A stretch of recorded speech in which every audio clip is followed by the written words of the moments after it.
Hi, my name is Ben Owens. In this video, we're going to look at functions and some different ways that they can be expressed. Now, remember that a function is something that is used to show some relationship between numbers.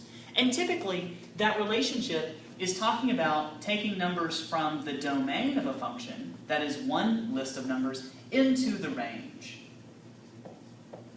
This idea can be expressed in many ways. The one that we saw with the last example is a conceptual map. That is, we have the domain on the left and the range on the right, and so this tells us that if 3 is input into the function, let's just call this function f, then f of 3 is equal to 7. That is, when you input 3, the output is 7. If you were to input 2, the output would be -2, and so on and so forth. Another way that a function can be expressed is with a table. In this case, we just have a list of all the x values, which is what we associate with the domain, and the list of their corresponding y values, which we use for the range. Anytime in mathematics, when you have x's and y's, we typically have that your x values come from the domain and the y values come from the range. This is just a standard way of keeping track of what's what. So, if we were to call this function, say, h, then we might say that h of 7 is equal to 12, because it tells us that if we input 7, we output 12. We can also create a function out of simply having ordered pairs.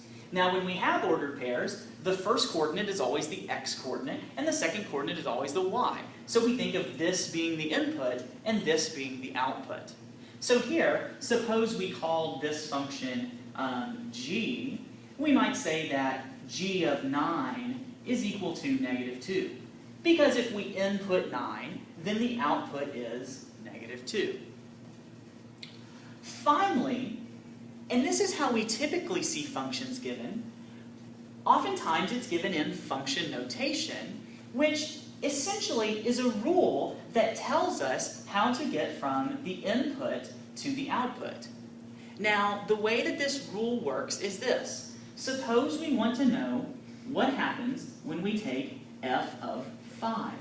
That is, if we input 5 into this function, what is the output going to be? Well, in order to find that output, we simply plug 5 into the rule that follows. Now, in this case, it's telling us that 3 times x minus 7, so we're going to take 3 times 5, which is 15, minus 7, and that's equal to 8. So what we have is that f of 5 is equal to 8. In other words, if we were to input 5 into this function, then the output is going to be 8.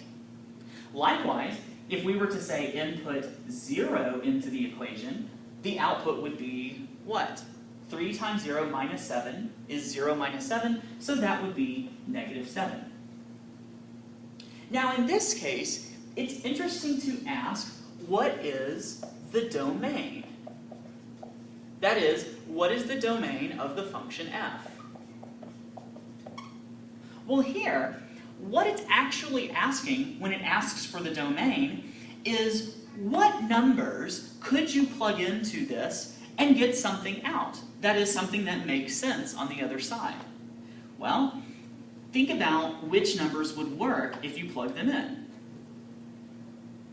If you think about it long enough, you realize that really you could plug in any number for x and it wouldn't have any problem. So what we would say is that the domain, in this case, is all real numbers. That is, all real numbers, if you were to plug them in, would have an output that makes sense. Oftentimes, we notate this in interval notation as -∞ to infinity. So the domain of this function is all the numbers that we could plug in if we wanted to. I hope that this explanation helps to give you a better idea of how functions work and the different ways they can be expressed. Thanks for watching.